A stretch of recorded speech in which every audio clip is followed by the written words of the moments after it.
So we take up the story of the man of God in the 1st of Kings chapter 13, and you'll remember that we left that man in our previous study sitting at the table of the old prophet in deep conversation, when it said in the 1st of Kings chapter 13 and verse 19, he went back with him and did eat bread in his house and drank water. And so he's gone back there, you see, and they're dining together in Bethel. And it may well have been that their discussions were both meaningful and earnest. They may have been conversing on things divine.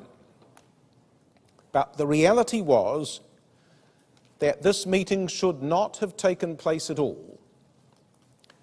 One man had lied, the other man had disobeyed. They shouldn't be at this meal, should they? And yet I think even now, brothers and sisters, even at this moment, neither of these two players in the drama really had any inkling as to what was about to befall them in the providence of God. And it was going to come, verse 20, it came to pass as they sat at the table. It was all going to unfold at this precise moment of time, and neither of them were aware at how dramatically circumstances were going to alter from the conversation of their meal at the table. Actually, see that word table in 1 of Kings 13 verse 20? Seems quite a natural thing to say, but I suspect that even that word's a little clue as to part of what's going on here. Because, do you know, in the scripture, tables were usually associated with wealth. We're told that Saul had a table in the 1st of Samuel chapter 20, verse 29. We're told that, well, let's have a look at it. In 2nd of Samuel chapter 9, we're told that David had a table. And it says this concerning David's table, 2nd of Samuel chapter 9, and verse 10. It says, Thou therefore and thy sons and thy servants shall till the land for him, and shall bring in the fruits, that thy master's son may have food to eat. But Mephibosheth, thy master's son, shall eat bread always at my table, says David. The table of David, 2nd of Samuel chapter 9, verse 7 and verse 10. We're told that Solomon had a table in the 1st of Kings chapter 4, verse 27, chapter 10, verse 5. We're told that Jezebel had a table in the 1st of Kings chapter 18, verse 19. We're told that Nehemiah, as the governor, had a table in Nehemiah chapter 5, verse 17. You know that tables are almost invariably associated with the principle of wealth. On the table there was more than enough for the company that gathered. Well, this old prophet's got his own table. And we also know that that old prophet's got an ass. But you see, the ass similarly was an indication of status. You might remember in the book of Judges there was a particular judge, famous in this respect for not only the number of sons that he had, but as the record says in Judges 10 verse 4 of Jair the Gileadite, that he had 30 sons that rode on 30 ass colts, says Judges 10 verse 4. Oh yes, this was a family of considerable status. They all rode on asses, it says. And don't you remember in the 1st of Kings chapter 1 verse 33, when the crisis arises about the coronation of the king to follow David, that David sends a message urgently to say, you must take my royal ass and allow Solomon to ride upon it, so that the matter of his succession is made clear. Give him my royal ass, the mule of David. And you'll remember a certain prophet that says, Behold, thy king cometh unto thee, riding upon an ass, Zechariah chapter 9, verse 9. So the table is a sign of wealth, and the ass is an indication of status. And now we wonder whether the status of the old prophet perhaps affected the decision of the man of God to return with him. Was it because a man of wealth and importance had invited him? Was there respect of persons on the part of the man of God? Perhaps this invitation, brothers and sisters, from a man of substance and significance, who wanted to hear more of his thoughts, who admired his courage and what the man of God had done, gave at last to the man of God the recognition he wanted. At last there was someone who recognized the value of his contribution. Why else had he been lingering around the outskirts of Bethel when he was supposed to have gone home? It's true enough in all our lives, isn't it, brothers and sisters? We just want someone to recognize the value of what we've done. And when this invitation came, because it was his weakness, and opportunity arrived, the man of God sinned. And now they're sitting at the table, verse 20, and the record says, the word of Yahweh came unto the prophet that brought him back. So the word came during the very meal they were eating together. But what's surprising is that the word of God didn't come to the man of God. The word of God came to the old prophet. The old prophet that had brought him back. So what a paradox is this, brothers and sisters, that the very man, the old prophet who'd been the instrument of the man of God's sin, now becomes the instrument for the man of God's judgment for that very sin. And the word of God, it says, came unto the prophet that brought him back. And so the record says in 1 Kings 13 verse 21, it says, and he cried unto the man of God that came from Judah. You see that word cried, brothers and sisters? That's the same word in verse 2 when it says that when the man of God came out of Judah to Bethel, that he cried against the altar, verse 2. Same word. So just as the man of God had cried judgment against Jeroboam, so now the old prophet cries judgment against the man of God. It was like a complete reversal of circumstances. The man of God's arrived to cry judgment, and now he has judgment cried against him. You see, this is what happens, brothers and sisters, when we follow the pathway of sin. Everything in life gets turned upside down, terribly turned upside down, when sin comes into our lives.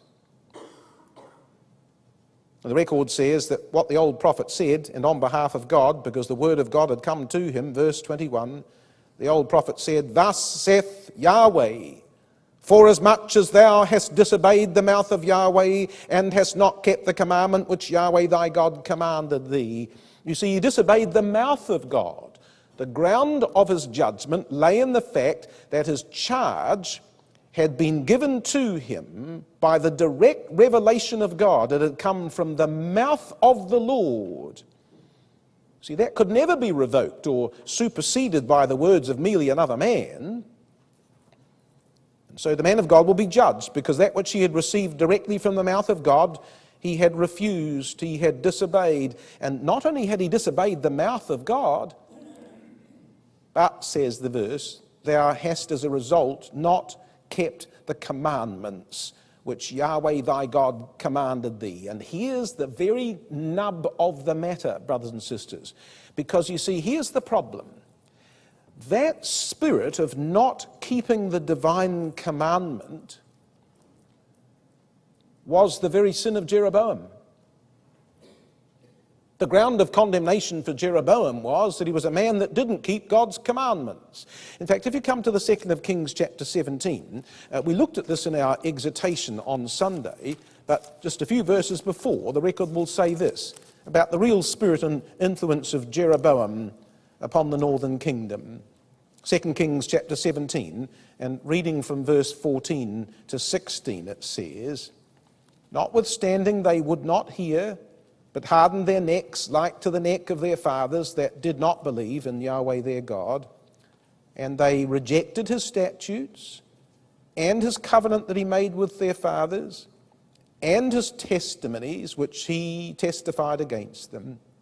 And they followed vanity and became vain and went after the heathen that were round about them, concerning whom Yahweh had charged them that they should not do like them. And they left all the commandments of Yahweh their God and made them molten images, even 2 calves. Who made molten images, even 2 calves, brothers and sisters? That's Jeroboam, the son of Nebat. He left all the commandments of God, verse 16, in doing so. But now we're told, back in the 1st of Kings chapter 13 and verse 21, that's what the man of God has done. The man of God has not kept the commandment which Yahweh thy God commanded thee. So you see, the very fact that the man of God had committed the same sin as Jeroboam became the ground for the severity of God's judgment against him. We wonder, don't we, why was the judgment so severe upon the man of God for what seems in a sense like a rather little mistake? Well, because it was the same sin as the very one he'd come to rebuke, you see. It was vital that Jeroboam be witness to the fact that God would not tolerate departure from his commandments. If the man of God could depart from God's commandments but be spared, then why should the king change? You see the conundrum, brothers and sisters? What force would there be to the man of God's words if he himself could ignore Yahweh's commandments without any consequences? If judgment did not occur, then the warning of the man of God was empty and without power. God had to deal with this in order that the judgments that he'd cried against Jeroboam might be seen to be just as grave and just as serious, you see. And perhaps there's a lesson here. It's a lesson that's been fundamental to God's dealings with men and women down through time, brothers and sisters. It's a very simple one, but it's one that we do forget. And it's about the importance of obedience. You see, the man of God was given a specific charge, but he failed to render obedience to the mouth of God, despite the unequivocal clarity of that demand which had been made upon him by his God. All God required was obedience, but God does require that of all his children he ever has. It's the basis of God manifestation, that we live in accordance. We live in obedience to the divine principles. Do you remember this concerning Abraham in Genesis 22 verses 17 and 18? We're told that Abraham was given a final promise confirmed by the oath of God. He was told that he would bring blessing upon all nations, but that blessing would come about because of his obedience. In fact, this is what Genesis says: in blessing I will bless thee, and multiplying I will multiply thy seed as the stars of the heaven, as the sand which is upon the seashore. Thy seed shall possess the gate of his enemies, and thy seed, in thy seed shall all nations of the earth be blessed, because thou hast obeyed my voice, says God in Genesis chapter 22. You see, that's ever been the basis of God's dealings with mankind. And if Abraham is adjudged worthy because of that principle of simple, heartfelt, unquestioned obedience to the divine things, then isn't that the ground for the judgment that came upon Saul by way of reverse in the 1st of Samuel chapter 15? Verses 22 and 23, Saul was rejected, was he not, because he would not keep the divine commandment. He would not render obedience. Do you remember Samuel's words? Hath Yahweh his great delight in burnt offerings and sacrifices, as in obeying the voice of Yahweh? Behold, to obey is better than sacrifice. Well, such a simple thing, brothers and sisters. It's only us that make life complicated. God says thus and so and asks us only that we obey, but somehow we've got every reason under the sun why we might not obey, or not just yet, or not just in quite that way. And here's another interesting example. You'll remember in Jeremiah chapter 35, the remarkable story of the house of Rechab, when Jeremiah invites the family to come into the temple area and he offers them wine to drink, knowing full well that it was one of the principles of that family that they would not do so. And you'll remember that what they said to Jeremiah was, well, no, we can't do that. We will not drink wine because we've obeyed the voice of Jonadab, the son of Rechab, our father, in all that he's charged us, to drink no wine all our days, nor to build houses to dwell in. Neither have we vineyard, nor field, nor seed, but we've dwelt in our tents and have obeyed. And God commends the house of Rechab to the nation of Israel. He says, look at this family. Look at what they've done. In fact, he promises, he says, I say, saith Yahweh of hosts, the God of Israel, Jonadab, the son of Rechab, shall not want a man to stand before me forever, because they've obeyed the commandment of Jonadab their father. That's what you should be like, says God. It's that principle of obedience to God's commandments. I think it's true, brothers and sisters, that a generation or two ago, that principle of simple obedience was much more deeply embedded in the thinking and behavior of everyone, and most certainly of those in the household of God.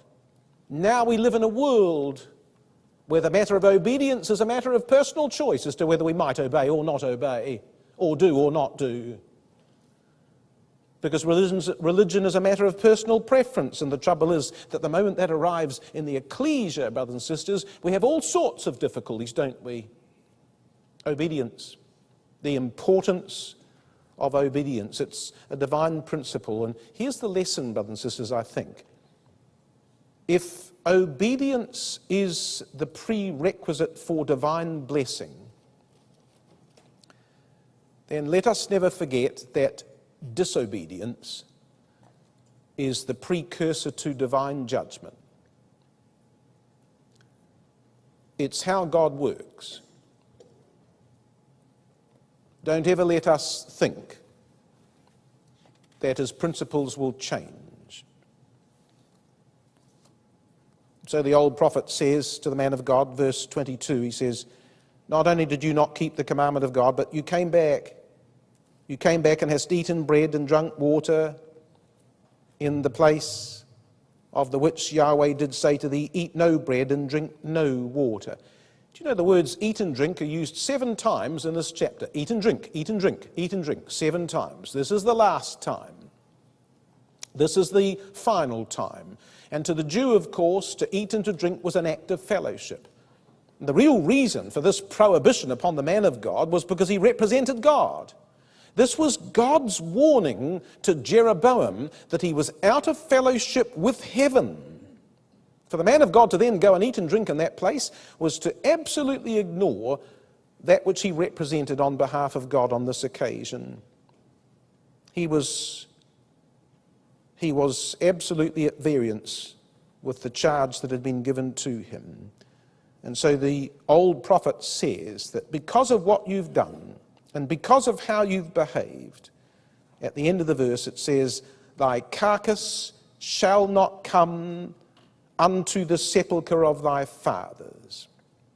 So now comes the detail of God's judgment upon the man of God. I think there are 2 different matters, incidentally, implicit in this curse. I think there's 2 different ideas in that phrase. Thy carcass shall not come unto the sepulchre of thy fathers. I think the first idea was relating to the matter of a possible unburied body. Because you see, an unburied body was considered a body, well, it was considered a matter of disgrace. If you come back to Genesis chapter 23, you will recall at the time of the death of Sarah, these words from Abraham when requesting to purchase a site, which turned out to be the cave of Machpelah. But Abraham puts it this way in Genesis 23, verses 3 and 4. He says, and Abraham stood up before his dead and spake unto the sons of Heth, saying, I am a stranger and a sojourner with you. Give me a possession of a burying place with you, that I may bury my dead out of my sight. You couldn't leave a body unburied. That was a humiliation to that body. Please allow me to purchase a piece of land, says Abraham, that I might give my wife the dignity of that proper interment that she ought to receive. I need to purchase a burying place that might be so. If you come to the 2nd of Kings, chapter 9, you'll remember these words also in what was vouchsafed concerning the impending death of a certain famous woman. In the 2nd of Kings chapter 9 and verse 10, we're told that one of the sons of the prophets came and pronounced this judgment. Verse 10, 2 Kings 9, "The dogs shall eat Jezebel in the portion of Jezreel, and there shall be none to bury her." And he opened the door and fled. He got out as quick as he could, having given that message. But see how the record unfolds at the end of the chapter. Verse 34, 2 Kings 9. "Jehu, when he was come in, he did eat and drink, and said, Go, see now this cursed woman, and bury her, for she is a king's daughter." See that idea? She is a king's daughter. We can't leave her unburied. And they went to bury her, but they found no more of her than the skull and the feet and the palms of her hands.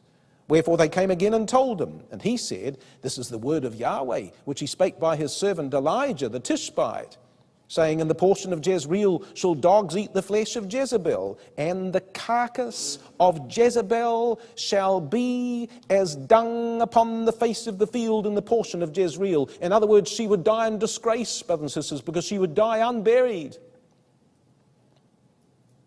One further reference, which I'll just quote to you, but we don't need to turn it up, but in Jeremiah chapter 16 and verse 4, the record says something similar. It says, "They shall die of grievous deaths. They shall not be lamented, neither shall they be buried, but they shall be as dung upon the face of the earth, and they shall be consumed by the sword and the famine, and their carcasses shall be meat for the fowls of heaven and for the beasts of the earth." To be left unburied was a disgrace, brothers and sisters, and that's part of the possible judgment that comes against the man of God.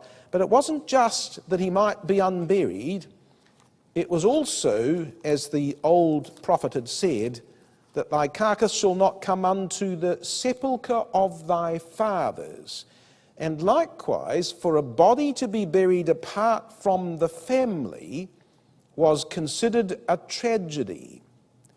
If you come back to the 2nd of Samuel, chapter 19, here's the words of that old man Barzillai, the Gileadite, and he puts it this way, 2 Samuel 19, verse 37, he says, "Let thy servant, I pray thee, turn back again, that I may die in mine own city, and be buried by the grave of my father and of my mother," he says. "That I might die in my own city and be buried by the grave of my father and mother." You see, that was an honourable burial. Buried at the place of the family sepulchre, you see. In fact, 2 further pages, 2 of Samuel chapter 21, at the end of the story, that intriguing story of the vigil of Rizpah, we're told that David does this, and I think partly in understanding of what Rizpah had done. It says in 2 Samuel 21 verse 12, David went and took up the bones of Saul and the bones of Jonathan, and he brought up from thence, verse 13, those bones, Saul and the bones of Jonathan his son. They gather the bones of these that are hanged in this very chapter. And the bones of Saul and of Jonathan his son buried they in the country of Benjamin, in Zelah, in the sepulchre of Kish his father.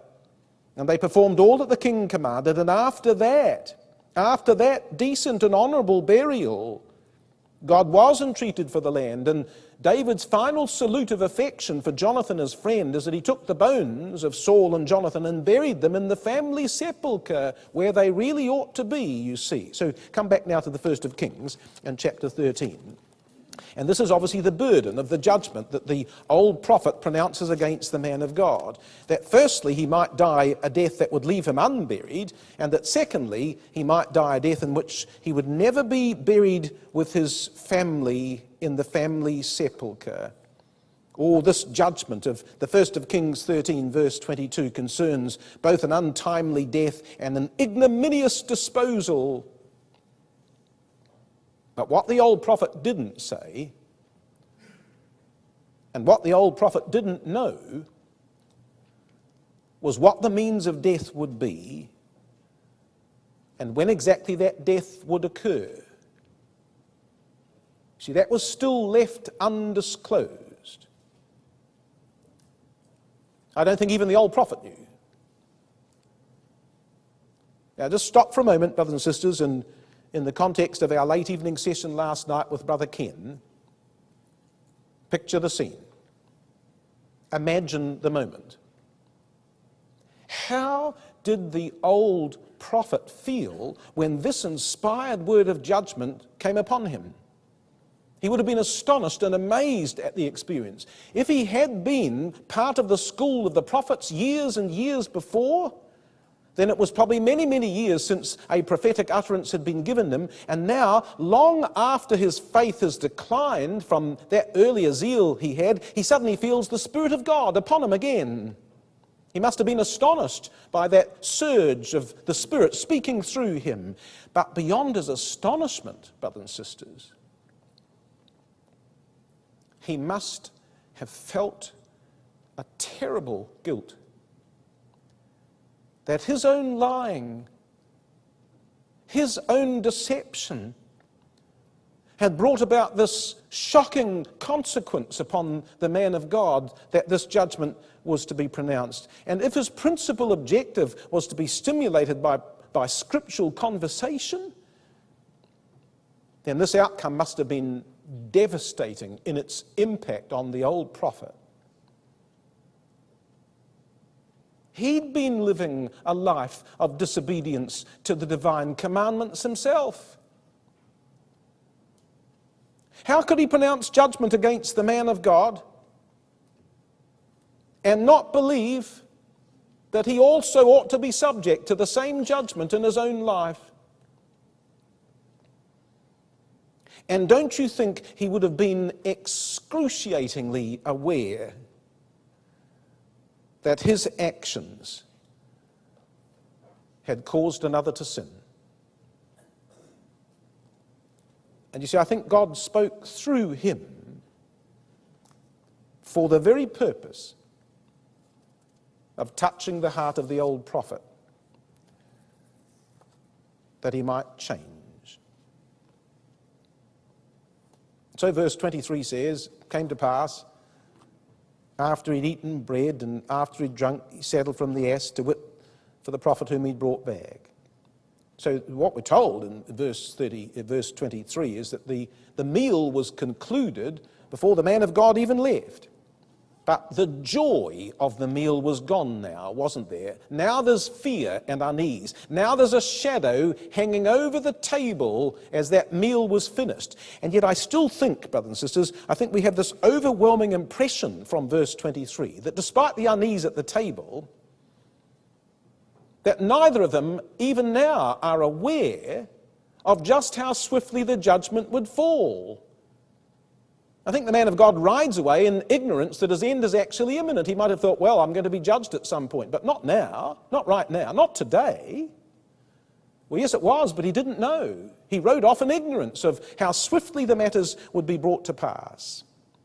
Now, incidentally, when it says in that verse, at the end of the verse, he saddled for him the ass to wait for the prophet whom he'd brought back, I think that the New International Version probably provides the better translation when it says this, and I'll give you the reason for it. The New International Version says, when the man of God had finished eating and drinking, the prophet who had brought him back saddled his donkey for him. And so what the New International Version does is it takes that phrase, for the prophet whom he'd brought back, and says, no, that's not a reference to the man of God. It should be rendered the other way. And I think it should be, because it's found 3 times in this particular story. The Hebrew phrase, Hanabi Asur Hesabah, is used in verse 20. You see in verse 20, the prophet that brought him back, that's the old prophet. It's used again in verse 26, the prophet that brought him back, that's the old prophet. And it's the identical expression here in verse 23, the prophet that brought him back. So the suggestion is that the reading of the passage should be that when they'd finished eating and drinking, the prophet that brought him back, the old prophet, saddled for him, the man of God, the ass that he might ride away. So the old prophet sent the man of God away on an ass which he provided. Why do you think the old prophet gave the man of God an ass to ride upon? He hadn't come with one. Well, presumably because The old prophet felt such a sense of responsibility for the problems that he'd brought upon his guest that he gave him an ass to ride on because he wanted at least to make sure he got home safely. As a matter of incidence, I think it also means that throughout this whole story, the man of God is never called anything other than the man of God in this story. And that the phrase, the prophet whom he'd brought back, ought to be rendered the prophet that brought him back, as it's consistently rendered in verse 20 and verse 26. So when the meal was ended, the old prophet takes his ass, saddles it up, places the man of God on it, and sends him on his way. And when he was gone, says verse 24, when he was gone, a lion met him by the way. Now, in southern Palestine, lions were common. Bethel lies in the southern part of the country, and lions were very common in this region. We're told in Judges chapter 14 and verse 5 that there was a lion in Timnath that attacked Samson. We're told in 1 Samuel chapter 17 and verse 34 that there was a lion in Bethlehem that attacked David. We're told in the 2nd of Samuel chapter 23 and verse 20 that there was a lion in Kabzeel that attacked Benaiah. We're told in the 1st of Kings chapter 20 verse 36 that there was a lion in Aphek that attacked the prophet. Oh yes, lions were common in the area of southern Palestine in these days. In fact, they were so common. Come and have a look at this proverb in Proverbs chapter 26. Marvelous, really. It's about the ingenuity of the human brain. In Proverbs chapter 26, we have a little section in this chapter, runs from verses 13 to 16, and it's about the hopeless sluggard. That's what the whole of chapter 26 is about. It's how to discern between different characters. There's the useless fool and the hopeless sluggard and the meddling troublemaker and the hateful hypocrite. It's a whole series of a whole series of character analyses in Proverbs 26. But you notice what the slothful person says, verse 13. The slothful man says, there's a lion in the way. A lion is in the streets. And of course what the proverb meant was, well, I can't go to work today. There's a lion outside. And because lions were common, it just might possibly be true. So it was a very good excuse for people that were slothful to say, look, I'm sorry, I can't go to work today. I think there could be a lion lurking outside. And that little grain of truth made it plausible, you see. Every good reason why we shouldn't go to work. Now, let me tell you something interesting about the geography of Bethel with regard to lions. If you come to the 2nd of Kings chapter 2, we're told of a circumstance, a geographical circumstance that's of relevance to our story. 2nd of Kings chapter 2 and verse 23 says that he went up from thence unto Bethel. This is Elisha the prophet. As he was going up by the way, so this is the way that leads to Bethel, there came forth little children out of the city. So it must have been pretty close to Bethel, mustn't it, brothers and sisters? If the little children are playing nearby, it's just down the road a little bit, and they mocked him. They said, go up, thou bald man, go up, thou bald head. And he turned back and looked on them and cursed them in the name of Yahweh. And there came forth 2 she-bears out of the wood, and tare 40 and 2 children of them. But you notice that word wood. There was a forest near Bethel, right next to Bethel, that was large enough for bears to roam in. That's quite a wood, isn't it? Right next to Bethel. A wood for bears to roam in. But if you come to Jeremiah chapter 5, let me show you that same word for wood. Jeremiah chapter 5 uses the same word. It does mean a forest, by the way, a dense, thicketed forest. But in Jeremiah chapter 5 and verse 6 it says, wherefore a lion out of the wood, a lion out of the forest shall slay them. So you see, those thickets were the preferred habitat of lions. And it may well have been, therefore, that in this densely wooded forest right next to the city of Bethel, that if it was large enough and dense enough for bears to be roaming, there might well have been lions there as well. So can you imagine the thoughts of the man of God, brothers and sisters, as he travelled? He's already disturbed by the words of judgment. He's riding homewards. He's on the ass. He's still probably not far from Bethel. And of course, when a lion attacks, and particularly attacks out of the forest, they'll come from an angle that you cannot see them until it's too late. There would have been a sudden movement from behind, a sudden lunge, a sudden leap of the lion from beside the road, a death blow that killed the man of God instantly, and taken by surprise, he was left lifeless upon the road, as 1 Kings chapter 13 verse 24 tells us. It was all so very swift and so very sudden. He probably wouldn't have even seen it, brothers and sisters. It was all over before it had begun. He's riding down through that forest or past that forest, and a lion comes out. And with one swipe, that's all a lion needed, by the way, they were so incredibly powerful, one swipe and the man was dead, and actually, literally, by the force of that paw, was thrown off the ass and thrown dead to the ground. Now, given the presence of lions in the region, the possibility of a traveller being attacked by one was therefore very real, wasn't it? And if it occurred, it could have been seen as an accidental death. But what followed the attack, was so unusual, it could only be construed as miraculous. Because it wasn't just that a lion met him by the way near Bethel. Because verse 24 goes on to say that not only did the lion slay him, but it says his carcass was cast in the way, and the ass stood by it. The lion also stood by the carcass.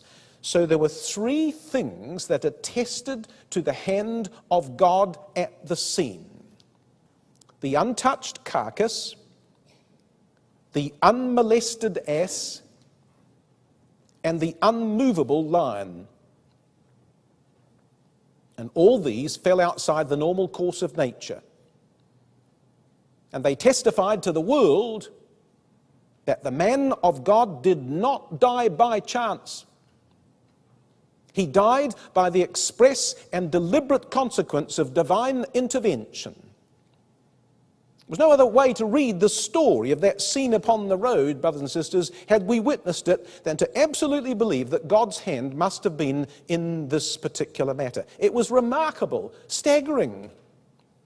It's as if both animals remained standing there to guard the carcass. And their natural instincts were both held temporarily in check. The ass didn't flee and the lion didn't kill. There's something very, very strange, isn't there, about this scene? And people saw it, because verse 25 says, "And behold, men passed by and saw the carcass cast in the way, and the lion standing by the carcass, and they came and told it in the city where the old prophet dwelt." It was the most unusual sight of all, incidentally, was the lion standing over the carcass. Now, can you imagine these men coming around the corner? Oh, there's a lion in the street. There's a lion in the way. You would be interested in figuring out the nearest exit route, wouldn't you? But the strange thing is, as they ducked off as quickly as they had come, they looked over their shoulder, and the lion stood stock still beside the carcass, didn't move an inch, wasn't interested in attacking them. It was sitting there unmovable. And then they saw, and the ass is there as well. What?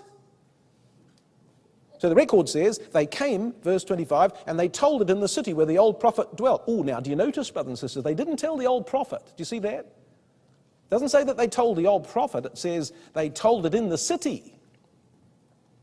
So all Bethel came to hear the story of the lion and the ass and the carcass. And because all the city heard, no doubt King Jeroboam knew as well, but also he couldn't hush the matter. It was public knowledge. It had been blazed abroad. The death of the man of God and the story of his disobedience was now made public before all. So here, you see, was a challenge for Jeroboam, another opportunity for him to consider and to repent. If the man of God that had pronounced judgment against him, was he himself dead because of disobedience? Then what would befall the king if he continued in his way? There was power to this story, wasn't there? And verse 26 says, and when the prophet that brought him back from the way heard thereof. So do you notice that expression again, the prophet that brought him back? It's that same one, remember in verse 20, the prophet that brought him back. Verse 23, the prophet that brought him back, as we believe it should be rendered. And now verse 26, the prophet that brought him back. Except in verse 26, there's a little crucial addition, isn't there? The prophet that brought him back from the way.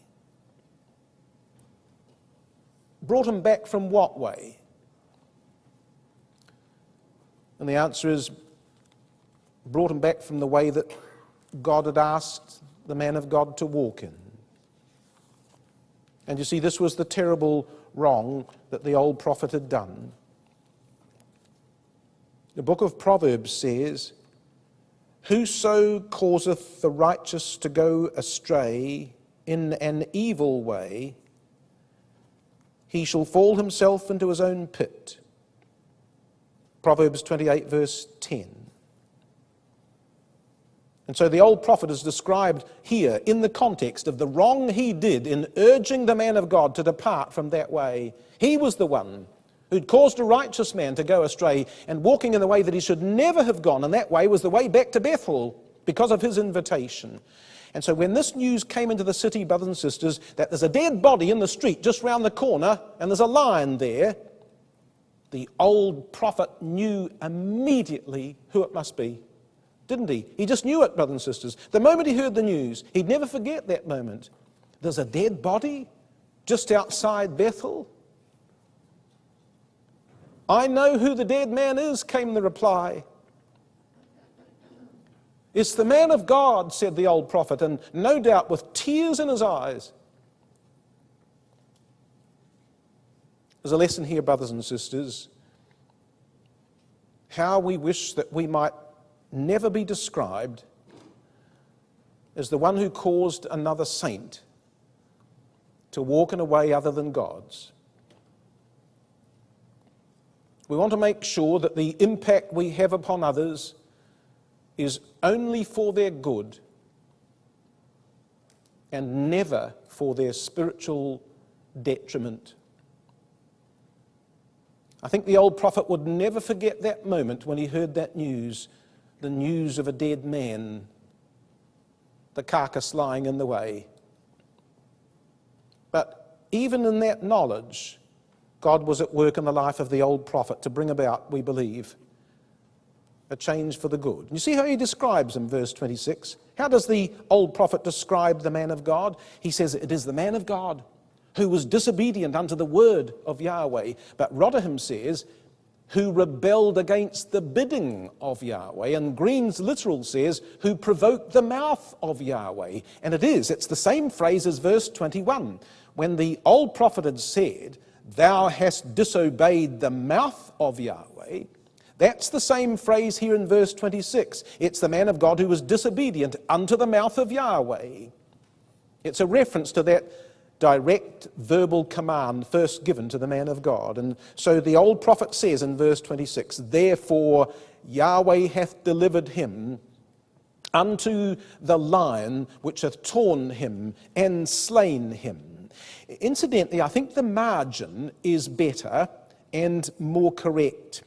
When the margin says that the lion has broken him, I think that's a better translation and a better idea than torn, because the body wasn't torn to pieces. We know that, brothers and sisters, because verse 28 says, at the end of the verse, the lion had not eaten the carcass, nor torn the ass. So the body was lying there, but it hadn't been torn to pieces by the lion. The man of God had been killed, but he hadn't been torn to pieces. And that broken word, I think, is absolutely correct, because So powerful is the lion's paw that one single blow can break a man's neck instantly. So the man was dead, but the lion's actually still there guarding the body. It's not eating it. And the ass is alongside.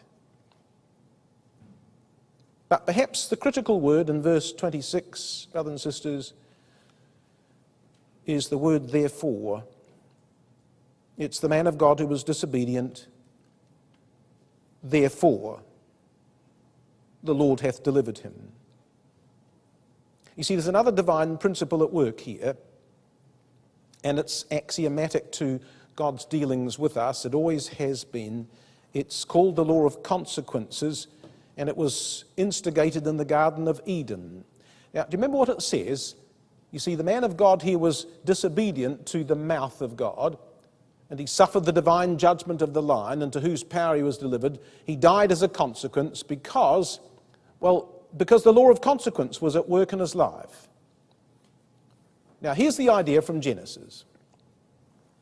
You see, Genesis chapter 2, verses 16 and 17 brings two laws side by side that God operates through in all his dealings with mankind. Of every tree of the garden thou mayest freely eat, the law of free will. But there is one tree which you mustn't eat, and in the day thou eatest thereof thou shalt surely die, the law of consequences. And these, in the genius of God, brothers and sisters, he's brought these two principles into all his dealings with mankind. He insists that we be given free will, does he not, brothers and sisters? It's the law of God that we must act on the basis of our free will. God will never take our free will away from us. He leaves us free to choose, precisely because he wants us to choose. But side by side with the law of free will comes the law of consequences. You know, when we're young, we imagine that the law of free will gives us delightful liberty and license to pursue whatever we would like in life. It's only when the law of consequences turns out to be so unbelievably painful that we realize that maybe the law of free will wasn't quite as wide as we thought. That even in exercising free will, we've got to be careful about our choices because there are consequences. And so what God says is, he says the law of free will, you're free to choose. But the law of consequences says you're not free to escape the consequences of whatever you choose to do. You must pay the price. Isn't that why Paul says in Galatians in chapter 6, verse 7, see those two ideas? Whatsoever a man sows, law of free will. Yes, but that also shall he reap, law of consequences. You ever thought about why Paul says, be not deceived, brothers and sisters? It's because we do deceive ourselves. We pretend that we can do things and not face consequences. Or we pretend that we can do things and that there won't be consequences. Or that somehow we will avoid the consequences. And we can't, brothers and sisters. It's the law of harvest. You sow, you reap. It's inescapable. We spend the rest of our lives trying to understand how the law of free will and the law of consequences are at play in our lives, but it is a divine principle. And the man of God suffered the law of consequences, but he exercised the law of free will to choose. And so do we all, brothers and sisters. But we must never forget that side by side with the doctrine of free will is the doctrine of consequence. It's how God keeps us in balance in terms of how we might seek him, to follow after him in all our ways. So the old prophet says, at the end of verse 26, he says, it's the man of God who was disobedient. Therefore Yahweh hath delivered him unto the lion, which hath torn him and slain him, according to the word of Yahweh, which he spake unto him. Now that's interesting, because actually it wasn't Yahweh directly that spake the word unto the man of God, was it? Who was it? It was the old prophet himself, verses 21 and 22. But he rightly describes the word of Yahweh, which God had spoken effectively to the man of God. In other words, the old prophet realized that he was but the instrument of God's message. He wasn't the author of it. He was simply God's spokesman, but it was God's message to the man of God. And I think that as he says that, and the way in which he says that we've got a sign that the old prophet has got God back at the center of his mind again, God back at the forefront of his thinking. This was all of God, he says, not of me, even though I spoke the words. It was God's message. And I realize that now, says the old prophet. And I realize the force of God's message and perhaps the implications of it. Well, what would the city make then, brothers and sisters, of this astonishing news that the man of God was dead? What would the king do in response to this evidence of divine judgment? And how would the old prophet take up that enormity of what he'd done as the full realization of his own sin came so powerfully upon him? Well, that, brothers and sisters, is the subject of our study tomorrow.